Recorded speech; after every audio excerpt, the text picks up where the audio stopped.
Hello mga kapatid, magandang gabi ho. Excited ako na makita kayo sa gabing ito. Been praying for you guys. Napakabuti ng Lord sa atin. Hindi ho nagbabago ang trato ng Diyos sa atin mga kapatid. Ano man ang ating sitwasyon sa buhay. Alam ng Lord na tayo ay nagkakamali pa rin. Pero sa kabila nito ay hindi ho nawawala ng pag-asa ang Panginoong Yesus na magiging maayos ang ating buhay. Opo, kaya maging straight lang ho tayo sa Lord. Alam ko marami tayong challenges ahead of us sa taon na ito. Sa January pa lang tayo, pero salamat sa Lord dahil araw-araw ay napakabuti ng Diyos sa atin. Aren't you glad na nandito ho tayo ngayong gabi at pagsasaluhan ng kanyang salita maya-maya. But before that, tayo po ay mananalangin muna mga kapatid. At pagkatiwala natin sa ating Panginoon yung ating pag-uusapan tonight. Tayo po ay manalangin in the name of the Father, the Son, the Holy Spirit. Amen. Manalangin po tayo, gamitin natin yung panalangin para kay Saint Michael. Saint Michael the Archangel, defend us in battle, be our protection against the wickedness and snares of the devil. May God rebuke him, we humbly pray, and do you, O Prince of the heavenly host, cast into hell Satan and the other evil spirits who prowl about the world seeking the ruin of souls. Amen. In the name of the Father, the Son, the Holy Spirit. Amen. Magandang gabi, Pilipinas, Luzon, Visayas, Mindanao, sa lahat ng mga pari natin. Magandang gabi po sa inyo at sa aking kay Bishop Patricio dito sa Diocese ng Bacolod. Maraming salamat. Gusto ko lang batiin yung aking mother, Mama Elsie, dyan sa bahagi ng Cainta. Magandang gabi ma, kay Eloisa. At sa lahat ng mga kapatid ko, magandang gabi ho sa inyo. Siyempre yung aking parish priest dito sa Sumag, si Reverend Father Luan Torrefranca, si Father Robles din. At sa lahat ng mga kilala nating pare. Opo, maraming salamat po sa inyo. Mga kapatid, yung ginagawa natin, yung ating pinag-uusapan pagkagabi ay experience breakthrough. Pag sinabi nating breakthrough, ito yung mga bagay-bagay na nangyayari sa atin na tila baga sa una, walang pag-asa. Pero sa kakasubok natin, mga kapatid, ay nalampasan natin yung isang pagsubok sa buhay. Marahil karamdaman, relasyon sa ating kapwa, at marami pang iba. Itong breakthrough na to, mahalagang bahagi ito ng buhay natin bilang tao. Sabihin, nalagpasan mo yung pagsubok. Nagkaroon ka ng breakthrough na kung saan na-experience mo yung kalayaan, ating Panginoon Diyos, yung pagiging masayahin natin sa kabila po ng mga pangit na karanasan natin sa isang araw. Pwede pa rin tayo maging manatiling malakas, nakafocus sa ating Panginoon Diyos, sa ating relasyon sa Kanya. Kaya samahan niyo si Brad Calix tonight as we discuss yung buhay ni Apostol Pablo maya-maya. Nathan Rose Iligan, magandang gabi po. Maraming salamat for joining sa ating broadcast. Bago tayo pumunta ron sa Word of God, mga kapatid, gusto ko lang sanang bigyang pansin yung balitang OFWs natin. Kasi Sabado po ngayon. Ayon po sa balita na ipinalabas po ng Rappler, pagkatapos po yung tigil putukan sa Gaza, ay ang grupong Houthis po ay pinakawalan po yung OFWs ng mga hostages sakay po ng Galaxy Leader. Magandang balita po ito mga kapatid. Matatandaan po na nagkaroon ng digmaan sa pagitan ng Hamas at ng Israel. At salamat sa Panginoon dahil sa ating pananalangin ay pinakawalan na po yung hostage na 17 na mga seafarers na etong January 23.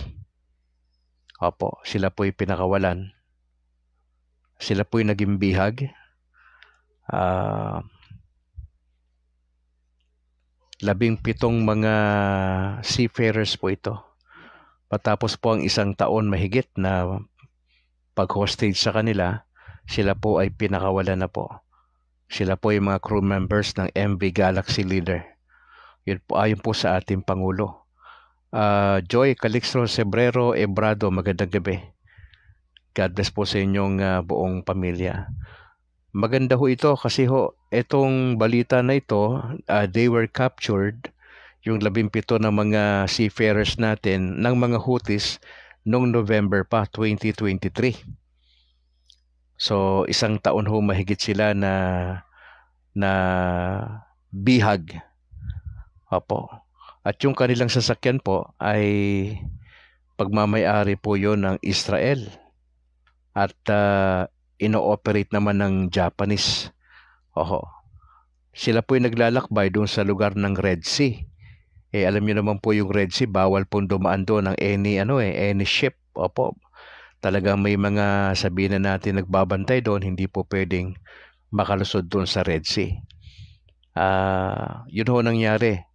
At salamat sa Panginoon, etong 17 na mga crew members po ng nabanggit na sasakyang pandagat ng MV Galaxy Leader ay nakabalik na ho sa Pilipinas. Yan po yung ating balitang OFWs. Nakabalik na ang 17 na mga seafarers mula sa pagkakabihag matapos po ideklara ang tigil putukan sa Gaza. Kaya purihin po ang ating Panginoon Diyos.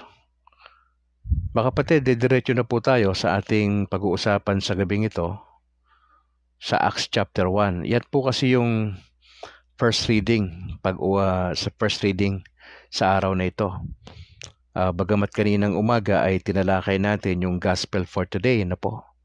Pero dito gusto kong balikan, ano ba ang nangyari paano ba nagkaroon ng Saint Paul? Ordinaryong Katoliko, magandang gabi ho. Maraming salamat for joining. At sa iba nating mga kapatid na nandito po ngayon. Sabi po sa wikang Banyaga, now Saul or Saul was still breathing threats and murder against the disciples of the Lord.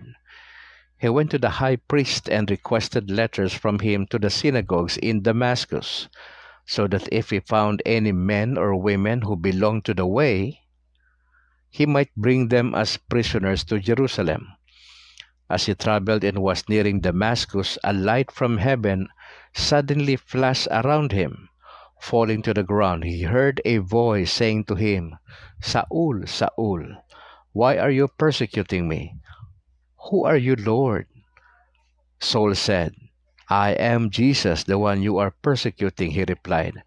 But get up and go into the city, and you will be told what you must do.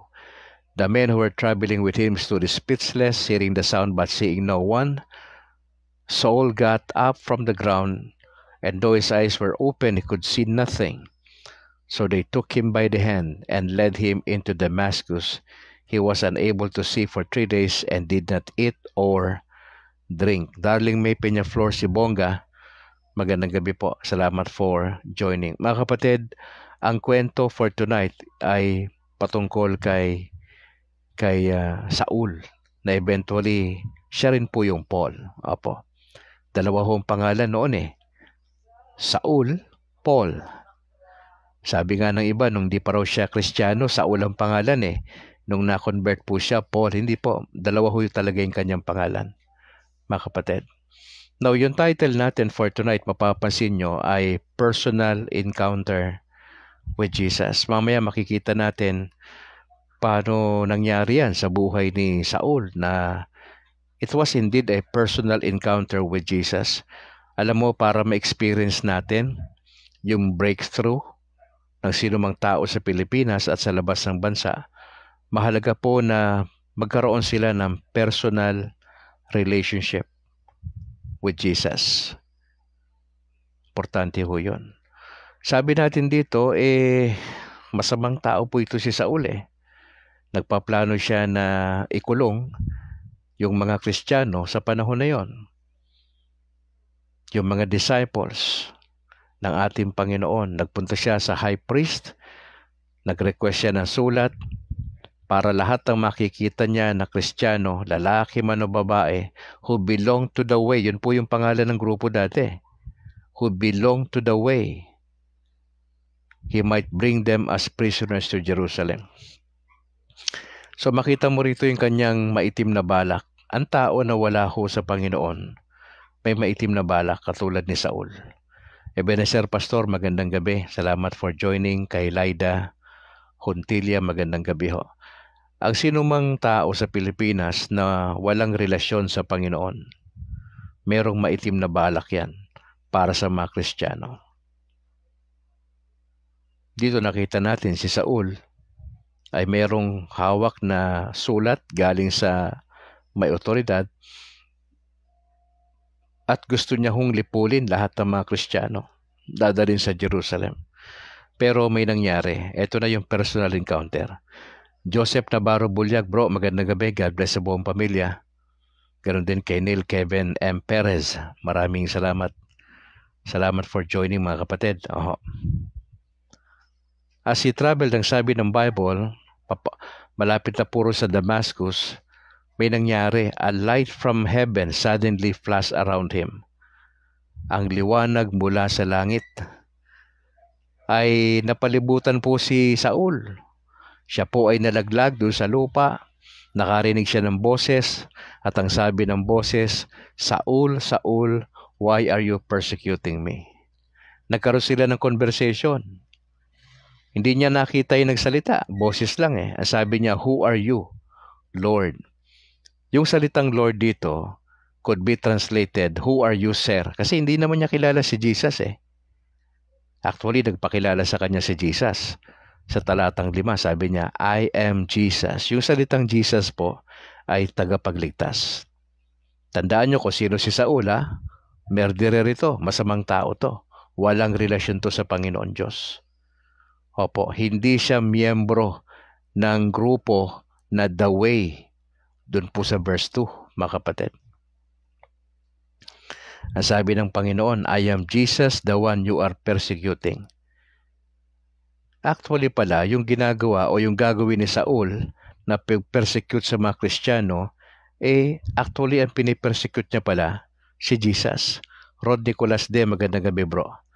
Sa buong angkan ng ninyo, salamat ha. Kay Adolfo Gabato Villacura, magandang gabi po.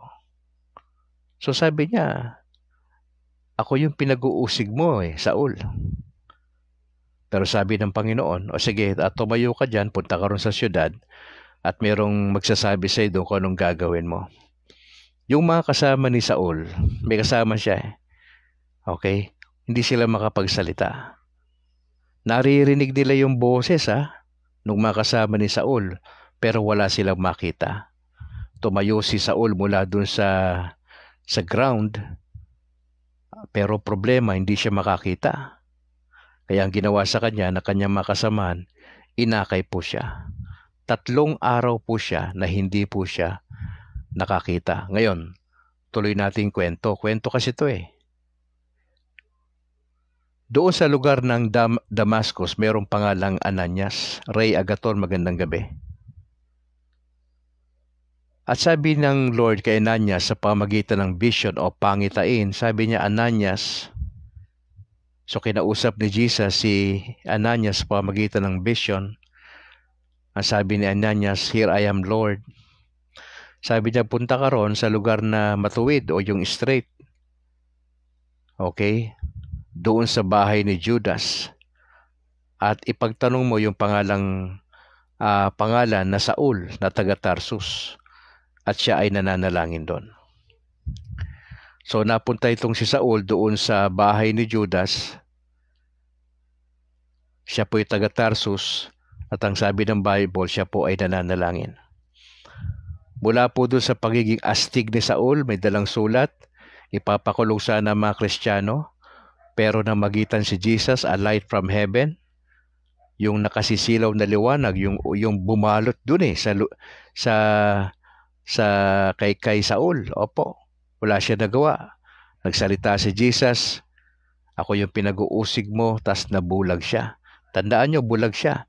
At dito makikita natin siya ay nagdadasal. Hindi ho binanggit ni Lucas. Si Lucas po kasi writer ng Acts. Opo. Yung Gospel of Luke, siya ay nagsulat noon. At itong Acts ito na history Si Luke po ang sumulat nito. James Regalario Sabino, magandang gabi po sa buong pamilya. So siya po'y nagdadasal. Now in a vision he has seen a man named Ananias coming in and placing his hands on him so that he may regain his sight. Lord, Ananias answered. Ito na si Ananias. Si Ananias kasi may takot sa Diyos ito eh. May relasyon to sa Panginoong Yesus. Ang sabi ni Ananias, verse 13, I have heard from many people about this man, how much harm he has done to your saints in Jerusalem. Mga kapatid, yung salitang saints dito ay yung mga tao to na buhay pa, na may relasyon sa ating Panginoon Diyos. Mga kapatid, sabi ni Ananias, Lord, marami ako naririnig na di maganda sa taong yan At meron siyang authority na galing sa chief priest na arestuhin lahat ng tumatawag sa inyong pangalan. Sabi rin sa talatang 14. Pero sabi ng Panginoon Go, for this man is my chosen instrument to take my name to Gentiles, kings and Israelites. I will show him how much he must suffer for my name. Si Ananias medyo, Lord, teka muna. Bad na tao yun Wala naman takot sa yun. Marami yung nababalitaan doon. Sabi na sa kanya ni Lord, sige na, punta ka na doon. Kasi yung tao na yan, gagamitin ko yan. Galing Magandang gabi sa aking mama, kay Mama Elsie Calixtro. Go, for this man is my chosen instrument. Tanaw yan ang sabi ni Jesus, chosen instrument niya. Etong si Saul. Ano ba background ni Saul? Murderer ito Masamang tao po ito Pero siya po ay pinili ng Panginoon para gamitin niyang instrumento. Bobby Tarok, magandang gabi. Salamat for joining, bro. Sabi ni Lord, Go, for this man is my chosen instrument to take my name to Gentiles, kings and Israelites. At ang sabi niya pa kay Ananias, I will show him how much he must suffer for my name. Mga kapatid, bulag si Saul nito bulag. Naandun siya sa lugar sa bahay ni Judas. At papunta ron actually si Ananias doon sa bahay. Kasi kinausap siya ng Panginoon. At ang sabi ng Lord, sige na, puntahan mo na. Because this man is my chosen instrument. Sinabi ng Lord kay Ananias, magsasuffer yung tao na yan para sa aking pangalan. So sa madaling salita, pumunta si Ananias doon sa bahay. He placed his hands on him and said, pasinin nyo, ang sabi ng Bible, Brother Saul. Tingnan yung kwento. Noong una, astig na mama to, may dalang sulat Lilipulin lahat ng mga Kristiyano sa ipapabilanggo doon sa Jerusalem Ang problema, may liwanag. Nagsalita sa kanya si Jesus. Nabulag po siya. At nandun siya sa bahay ni Judas ngayon. Kinausap si Ananias. Pagpunta ni Ananias doon sa bahay, ang sabi ni Ananias, pinatungan siya ng kamay at ang address niya na kay Saul ay Brother Saul. Harvey Dakila, Angke bro, magandang gabi. Salamat for joining. Sabi niya, Brother Saul, the Lord Jesus who appeared to you. Ipinakilala, sa pangalawang pagkakataon kay Saul, kung sino yung nagsalita sa kanya dun sa Damascus. Diba? Sa ikalawang pagkakataon. The Lord Jesus, who appeared to you on the road you were traveling, has sent me so that you may regain your sight and be filled with the Holy Spirit. Dalawa ang purpose kung bakit pinadala ni Jesus si Ananias, para siya'y makakita at siya'y mapuspos ng banal na espiritu. Now verse 18, at once something like scales fell from his eyes and he regained his sight. Nakakita po siya uli. Then he got up and was baptized. And after taking some food, he regained his strength. Okay? Tatlo nangyari sa kanya. Nakakita siya, napuspos siya ng banal na espiritu, At ang sabi diyan ay pagkatayo niya, siya kagad ay nabaptize. Question, anong klaseng bautismo ang ginawa kay Saul? Kasi isa po sa mga controversial yan kung ano yung mode of baptism. Sa ating Katoliko, pouring, di ba? Pinubuhusan lang, okay? No, ako'y pastor pa, immersion po yan Naniniwala kami sa immersion. Talagang nilulubog ng buo yung tao sa tubig, immersion.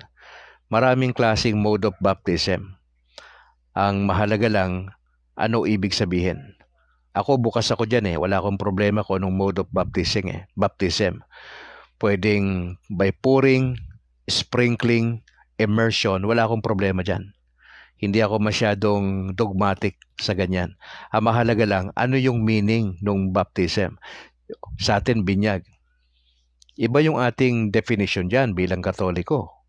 Hindi tayo katulad doon sa mga born again na iba yung kanilang pagkaunawa doon sa sakramento ng bautismo o binyag, mga kapatid, the sacrament of baptism.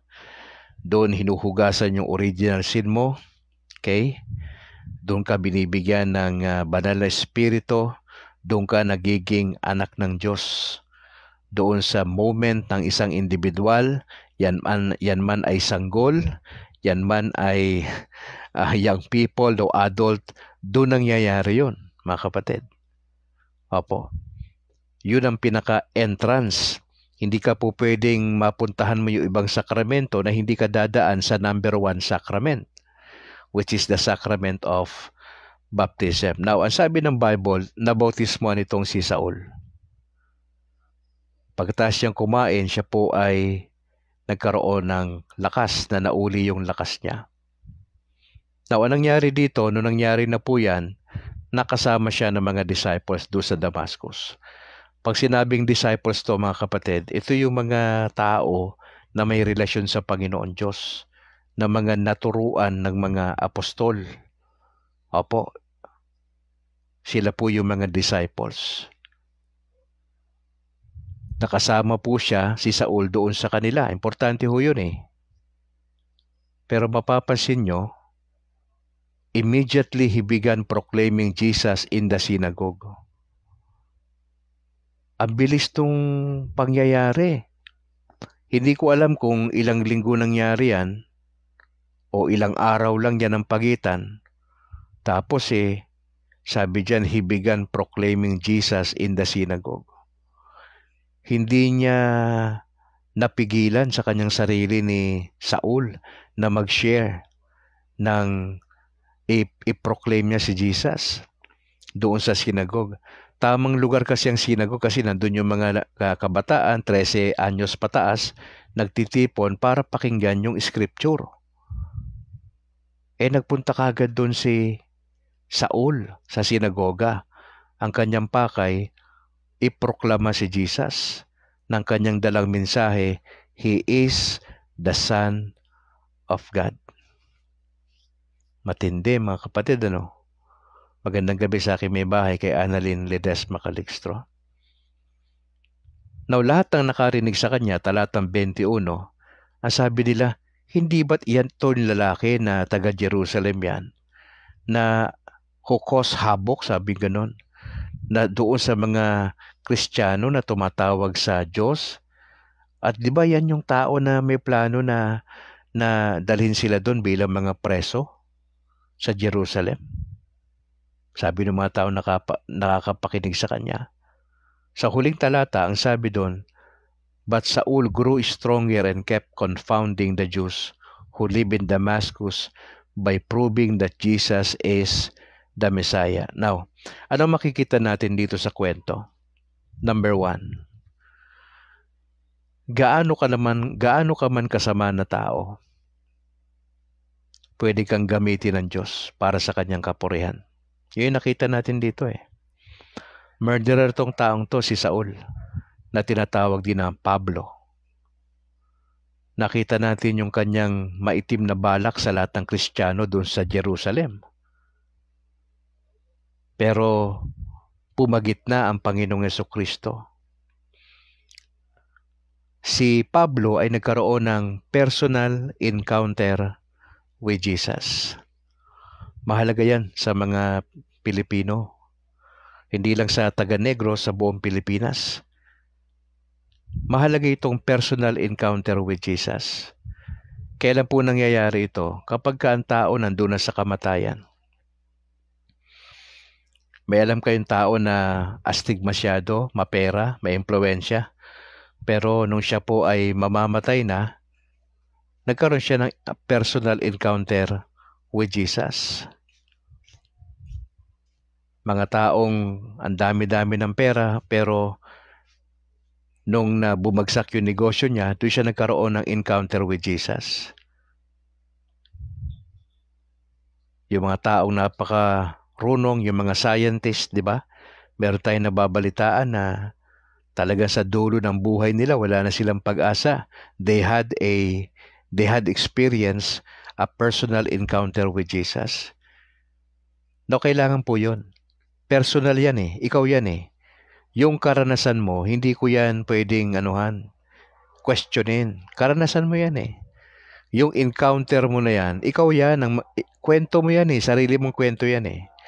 Lahat naman tayo may kanya-kanyang kwento eh. Paano nyo nakilala si Jesus personally, di ba? Pero sa konteksto natin mga Katoliko, nagsisimula lahat doon sa Sacrament of Baptism. Naniniwala tayo, mahalaga yung pananampalataya, pero mahalaga sa atin yung binyag. At ipinapaliwanag po yan ng mabuti sa atin. Kaya nga may mga katekismo na ginagawa na pagtuturo sa elementary, high school, maging sa mga tigulang, di ba? Sinasabi yung mga essentials of faith. Hindi lang kasi tayo pananampalataya eh. Mahalaga sa atin yung Sacrament of Baptism, mga kapatid. Kailangang ipaliwanag. Sabi ko nga sa inyo, hindi po pwedeng gagawin mo ang isang bagay na hindi malinaw sa iyo kung ano ibig sabihin nun. Alan Janeta mula dyan sa Hungary. Maraming salamat kapatid. Salamat for joining. Kaya ho yung trabaho ng mga katekista natin, yung trabaho ng mga CFD po, na ipaliwanag yung aral, importante po yun. Kaya nga ho itong 2025, sana yung mga bagong batch na magiging miyembro ng Simbahang Katoliko ay maliwanag sa kanila yung aral. Mahirap yung basta lang nagsimba, basta lang nagtitake ng communion na hindi maliwanag sa kanila. Sacrilege po yun eh. Wala hong yun eh. Yun po ay labag sa panuntunan ng aral ng Simbahang Katoliko. Kaya ho napakahalaga po ito. Etong personal encounter with Jesus ni Pablo na siyang tinatawag ding Saul ay maaring may similar na kwento sa bawat Pilipino. Now, hindi naman natin sinasabi na dapat meron kang ganitong dramatic na karanasan para maging valid yung iyong conversion. Hindi po. Yung sangyari nga po sa akin eh, ako po ay nabinyagan 1970 pa. Bata pa po ako noon. It took me so many years. Dumaan ako sa journey na inalaw ng Lord na naging protestante po ako. Pero ang may plano pala si Lord, ibabalik din niya pala ako doon sa kanyang simbahan. Matapos yung mahabang taon na yon. 1970, yung starting ng buhay ko. 2024, October 26. Yun po ako, official ako naging Katoliko eh.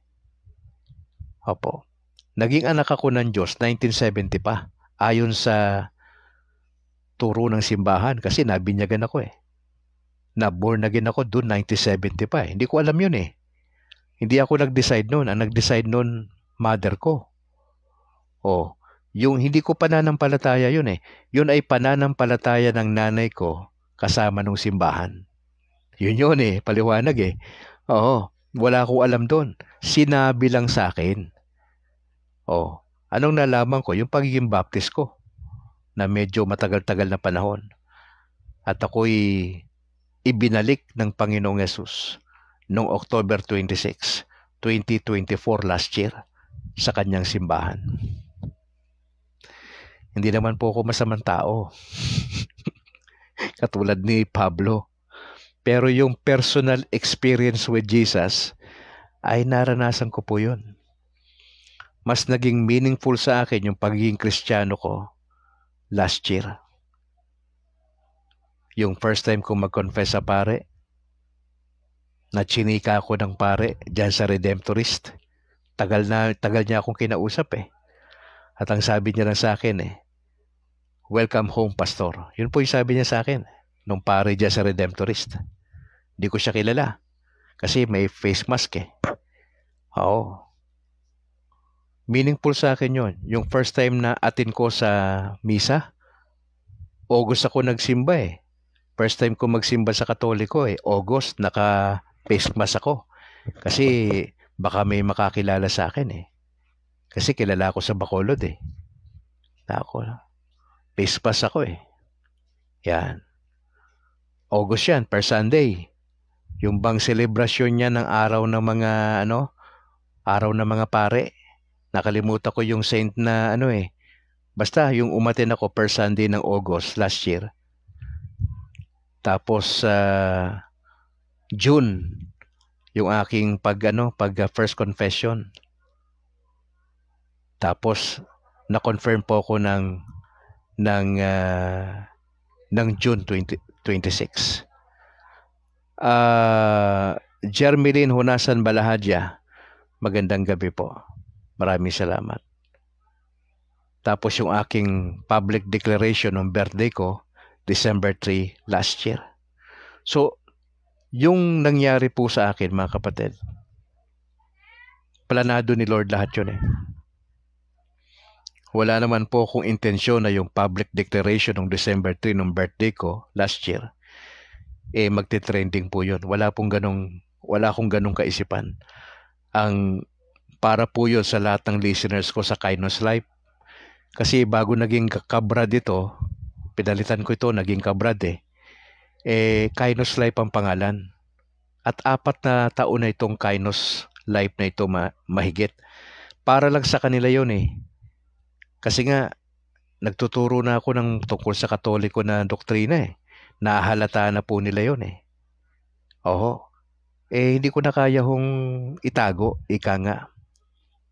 So, sabi ko, Lord, tulungan niyo ako.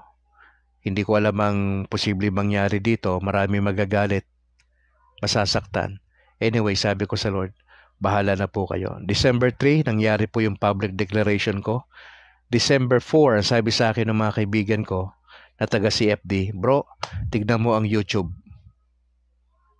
Tignan mo, i-type mo yung pangalan mo, tas yung salitang conversion. Nakita ko, sumabog na po yung nag-trending po yon. At yung aking mentor nga po, ay nagulat siya sapagkat galing pa po sa UAE yung link. At nakita niya yung kanyang minentor na si Al Calixtro ay nag-trending. Siya ko yung nagpunta rito sa Bacolod, sabi niya, hindi siya makapaniwala na totoo na nangyari po yun Kaya sabi niya, I'd like to see you face to face. At siya rin po yung nag-finance yung aking pagpunta sa Manila para ayusin yung problema doon sa aking anak na pastor. At nangyari naman po. Mga kapatid, itong kwento ko sa inyo na ito ay mahalaga tong bahagi ng buhay ko bilang dating pastor na naging Katoliko. Huwag po ninyong mamasamain kung minsan kapag nagkakaharap kami ni Noe Dora, mga pastor po kasi kami. And you have to understand, kapag nagtatawagan kami ng pastor, legit po yun kasi mga pastor kami. Huwag ho sana kayong ma-offend kung may mga ganon. Kasi may mga natatanggap ako, bakit ginagamit mo pa yung salitang pastor? You have to understand mga kapatid, pastor ang kausap nyo. Ako'y dating pastor. Hindi ho maaalis yan, maski na mamatay ho ako po'y pastor. Pero yung katotohanan na ako'y pastor na naging Katoliko, ibang usapan ho yun. Kasi hindi ho yan tinatanggap ng mga Protestante. Pastor at the same time Katoliko ka, hindi po tinatanggap yan. Away po yan. Alam ko naman po ay napaka-gracious po ninyo na umunawa sa mga sinasabi ko. Opo, hindi naman po kayo mga bata eh. Alam ko naman po na somehow naiintindihan nyo kung mababanggit ko yan. At pagka kami ho ay nandito ni Bro Noe Dora, nagtatawagan ho kami ng pastor. At alam nyo naman po yung ibig namin sabihin. Opo, hindi po namin yan idinideny. Ako, sabi ko nga sa kanila, ay hindi na po ako pastor, dati po. Katoliko na po ako ngayon. Sabi nila sa akin, bakit nawala ba yung pagiging pastor mo nung ikaw ay naging Katoliko? Pastor ka pa naman eh. Parang walang iniwan doon sa mga pare, di ba? Na umalis sa pagpapare, nag-asawa po sila. Hindi ho nawawala yung pagiging pare po nila kasi for life yun eh. Habang sila'y nabubuhay, mga pare po sila. Kung ano man ang mangyari sa kanila, pare sila. Okay, ganun din po sa amin. Yun din po yung aming aral. Maski na anong mangyari sa amin, magkaroon kami ng problema bilang mga pastor, na disqualified kami sa ministry kasi may nagawa kami hindi maganda, ang tawag pa rin sa amin, pastor. Hindi ho nawawala yun, nakakabit na yun sa amin eh. Kaya ho, ang maganda lang dito mga kapatid, kinahabagan ako ng Diyos na naging bahagi po ng simbahan niya. At salamat po sa inyong unawa mga kapatid ha. Salamat sa inyong dasal. At yun po, very precious po sa amin yun, yung ginagawa nyong dasal, lalo na sa aking may bahay. Hindi ho namin masusuklian yun.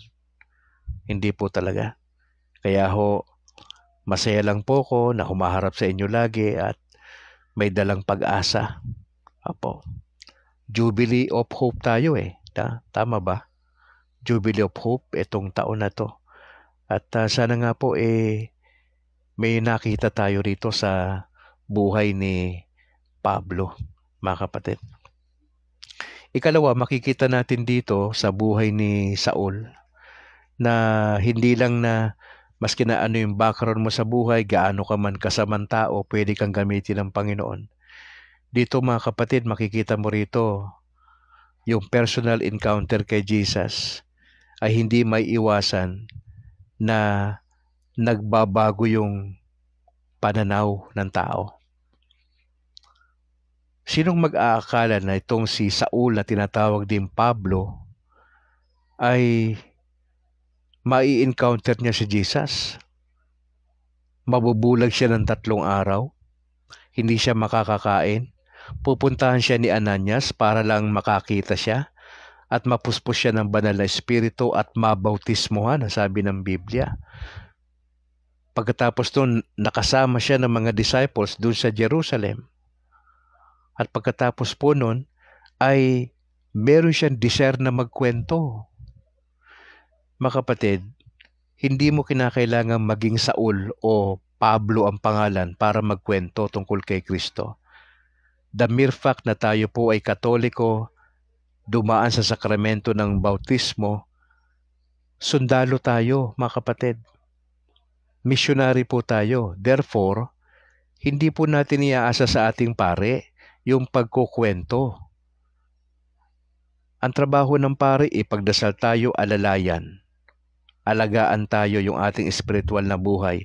Ang pananagutan naman natin bilang mga parishioner ay magkwento sa kamag-anak. Alam po ba ninyo ang sabi ko dun sa kainta? Ang sabi ko nga kay mama, sabi ko dahil patay na yung founder nyo ng MCGI. Patay naman na si Soriano, bumalik ka na sa Katoliko. Ang sabi ko sa nanay ko. Katoliko siya na naging Baptist, pagkatapos maging Baptist, naging dating daan.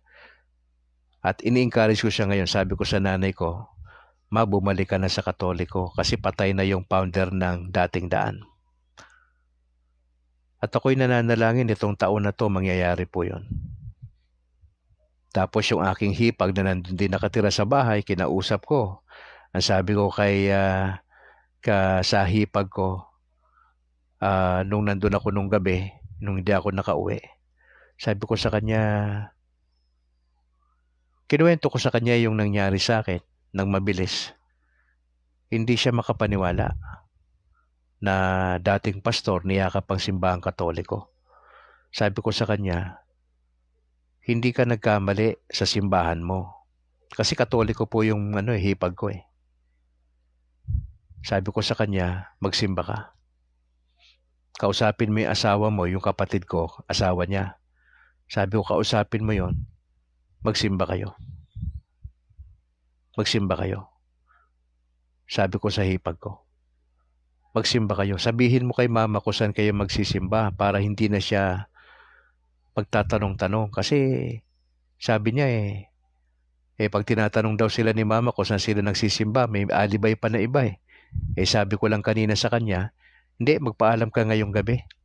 Sabihin mo kay mama kung saan ka pupunta. Diretsahin mo na yan siya kasi mas maganda yan, alam niya eh. Para hindi na kayo parang nagtatago-tago pa, magsisinungaling pa. Yung pala, nagsimba pala sila sa Katoliko. Yung pala yung ginagawa nila. So, mga kapatid, baka may ganito ka rin karanasan eh. 'Di ba? Nakilala mo ng Panginoon Diyos, nasa simbahan kang tama, tapos may mga struggle na ganito. Mga kapatid, magkwento ka tungkol kay Jesus. Maraming paraan yan para magkwento. Bawas-bawasan nyo na yung kwento sa ibang tao. Hindi yan maganda eh. Yung nagkukwento ka sa buhay ng may buhay, wala kang pakialam doon, sa totoo lang. Paprangkahin kita. You are just wasting your time. Nagkakasala ka sa Diyos every time na kinukwento mo yung kapitbahay mo. Wag kang ganun. Tama na yung mga kalokohan mo last year. Iwan mo na yan. Let us journey together. Kasama si Brad Calix. Let us journey together. 2025 na. Ang aking panalangin, nabibigyan tayo ng Lord, hindi lang ng mga good Catholic, but I'd like to have dito sa broadcast natin ng mga Katoliko na godly. Pag sinabing godly Catholic, may takot sa Panginoong Yesus. Mahal niya yung pamilya niya, hindi niya sinasaktan ng asawa niya. Hindi niya minamaltrato mga anak niya. Meron kang apostolate sa simbahan. Hindi ka nagchichismis kasi godly ka eh, di ba? Kung magpupulis ka, pulisan mo sarili mo. Bantayan mo sarili mo, hindi yung kapitbahay mo. Mali po yun eh. Gusto mong maging matinong Katoliko? Na sigurado ka na papunta ka sa purgatorio kasama si Brad Calix? Di ba? Maganda yan. At least papunta ka ng purgatorio, doon ipe-purge tayo ng Diyos eh. Lilinisin tayo sa mga kasalanan natin eh. Kasi walang dumidirekta sa langit ng may kasalanan. Wala po. Punta muna sa purgatorio.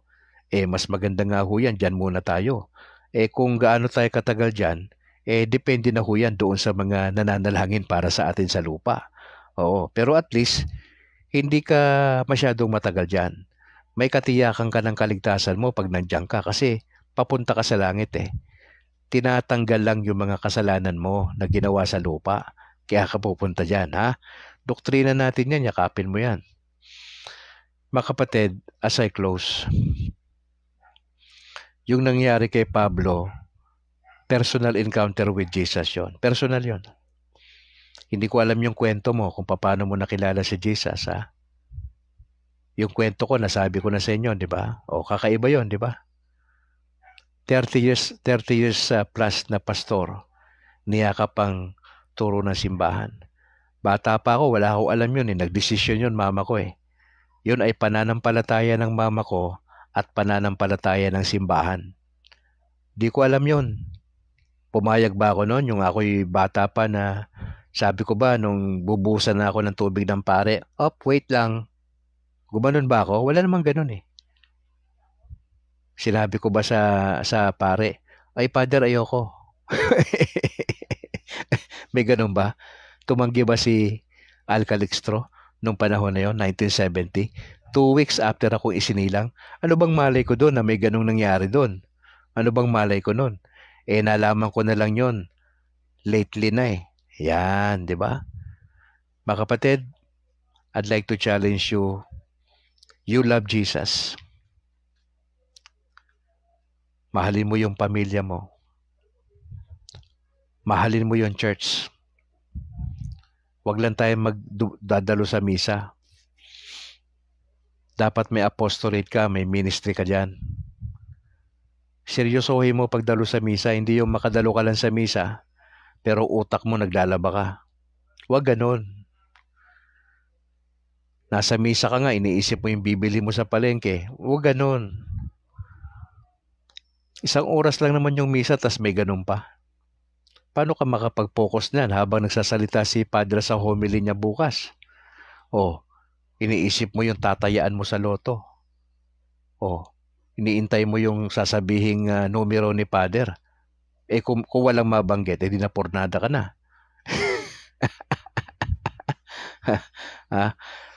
Mga kapatid, importante preparation. Bukas, dalo tayo sa misa. Kami, alas 7 po kami na umaga eh. Opo. Pero mahalaga niyan, yung preparation natin pagdadalo tayo sa misa. No? Yung examination ng conscience natin, importante po yan. Alas 8:45 na ng gabi sa aking orasan. At mag-share tayo ng ating ng salita ng Panginoon Diyos sa mga tropa natin. At siyempre, higit sa lahat, hindi lang doktrina yung bantayan natin. Bantayan natin yung buhay natin. Kasi kung yung buhay natin hindi maganda, wala tayong ma-encourage na iba na sumama sa atin. Ngayon, anong solusyon doon sa mga kamag-anak nyo nandun na sa protestante? Hayaan nyo sila doon. Manalangin lang tayo, dumating yung pagkakataon, sila mismo kusang babalik. Pabayaan nyo sila doon, baka nag-i-enjoy sila doon eh. Parang katulad ko, nag-enjoy ako ng ilang taon na matagal eh. Pero pinabalak din ako ng Panginoon Diyos. Ganun lang gawin nyo. Huwag nyo na silang anuhin. Kamag-anak nyo nandun sa protestante, sige lang, pray kayo. At time will come, bago sana dumating ang Panginoon Diyos, ay makabalik sila sa simbahan ng Panginoon Diyos. Yun yung ating panalangin. At let us be hopeful sa araw-araw. Marami tayong pinagdadaanan. Etong experience breakthrough sa pamagitan nitong pinag-usapan natin tonight na personal experience with Jesus. Importante po yan. Have you experienced Jesus? Yung kanyang pagmamahal, yung kanyang embrace, no? Importante po yan mga kapatid. A personal experience with Jesus. Siyempre, hindi ka lang titigil kay Jesus. We have Mama Mary. Yun nga yung aking panalangin na itong taon na ito ay mas maintindihan ko at ma-cherish ko yung relasyon ko sa nanay ni Jesus. Na may panalangin talaga ako na kung si Mama Mary ay nagpakita sa ibang mga tao, posibleng mangyari kay Al Calixto yun. Now, depende yan sa Panginoon kung i-allow niya yun eh. Pero may ganun akong desire sa puso ko eh, na ma-encounter ko si Mama Mary. Hindi lang sa panulat, hindi lang sa mga tekstong nababasa, hindi lang sa mga doktrina patungkol sa kanya, kundi naglulong yung heart ko na personal encounter with Mama Mary. Now, hindi ko alam, it could happen this year, it could happen before I die, I don't know. Pero yun ang aking desire ng puso, mga kapatid, na ma-encounter ko si Mama Mary sa aking buhay. Hindi kasi sapat para sa akin yung doktrinang alam ko para sa kanya. Iba yun eh. Iba yung dito sa utak. Iba yung academic eh. Iba yung experience. I long for experience. Hindi lang dito sa isip. Kaya, yun po yung aking panalangin mga kapatid. Sana ho nakatulong itong pinag-usapan natin tonight, and bukas, Lord willing, magkikita ho ulit tayo. Medyo maaga po pagka Sunday. Alas 5 po tayo or 5:30 ha. Bukas 5:30 to 6:30 po tayo. Or alas 5 ng umaga kasi dapat mga bago mag-7 nakabiyahe na po kami na aming pamilya. So 5 o'clock tayo bukas ng madaling araw pagka Sunday 5 to 6. At Lord willing ho magkikita tayo bukas mga kapatid. Gusto ko lang i-announce bago tayo manalangin. Bukas po magkakaroon ng assembly ang CFD, Diocese ng Bacolod, dyan sa Talok, Our Lady of Lourdes. Mayroong maghapong talk. Isa sa mga pag-uusapan ay God Died.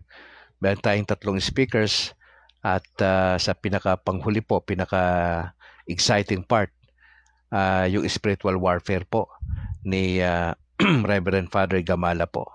Yun po yung mangyayari bukas. Maghapon po yan, alas 9 hanggang alas 5 dyan sa Our Lady of Lourdes. Opo. Kaya ito'y bukas na panawagan doon sa mga dadalo na kung may panahon po kayo ay makasama po tayo dyan sa maghapon na yan. Depende po yan sa mga schedule natin. At doon po sa aming mga tagapakinig ng DYAF ay nagsimula ng napakinggan ang pagsasaimpapawid ng grupong CFD. May schedule po sila na umaga at hapon. Opo. I-explain ko po sa inyo yan sa mga susunod na araw. Salamat sa Panginoon sa opportunity na ibigay sa atin ng Lord sa gabing ito. Once again, mga kapatid, maraming salamat for joining sa ating broadcast at see you bukas. Tayo po'y manalangin in the name of the Father, the Son, the Holy Spirit. Ama, salamat po sa gabing ito. Salamat sa personal encounter ni Pablo sa Panginoong Yesus. Nakita namin doon na matinding liwanag ang bumalot sa kanyang sa paligid, sanhin na siya nabulag ng 3 araw. Siya po ay napunta roon sa bahay ni Judas. Siya po ay nananalangin ng abutan ni Ananias. Siya po ay nakarecover sa kanyang pagkabulag, na nauling kanyang lakas. Nakita rin namin na siya po ay nabautismuhan. At nakita rin namin doon na nakasama siya ng mga Kristiyano sa Jerusalem. And eventually po siya ay nangaral ng salita ng Diyos. Nakita namin yung transformation sa buhay ni Pablo. Mula sa pagiging mamamatay tao, naging mangangaral ng salita ng Diyos. Lord, we believe marami kaming kwento. Marami kaming encounter kay Jesus. At sana nga po ay dire-diretso itong encounter na to. At maging totoo kami sa aming mga sarili. Tulungan nyo kami na wag namin ipagpalit ang Panginoong Yesus sa anumang mga bagay. Makita namin sarili namin lagi nagmamahal kay Jesus, kay Mama Mary, sa turo ng simbahan, at sa mga apostol ito na aming involvement. Pray po kami bukas sa mga kaparian namin, sa mga homilies na kanilang i-deliver sa different parishes. We just pray that you would bless us. Prepare us emotionally, spiritually. At pinagdadasal ko po yung whole day event sa Our Lady of Lourdes sa Talok bukas sa mga seminar po at yung mga dadalo na maging magandang panahon at maging maayos po ang lahat. Just want to thank you, Father. Salamat po for praying with us. Mama Mary, salamat po sa inyong gabay. We just want to thank you, Father. We pray this in Jesus' name. Amen. In the name of the Father, the Son, the Holy Spirit. Amen. Mga kapatid, maraming salamat for joining alas 8:53 ng gabi sa aking orasan. Sa ngalan po ng aking may bahay na si Annalyn. Ako naman si Brad Calix. To God be the glory.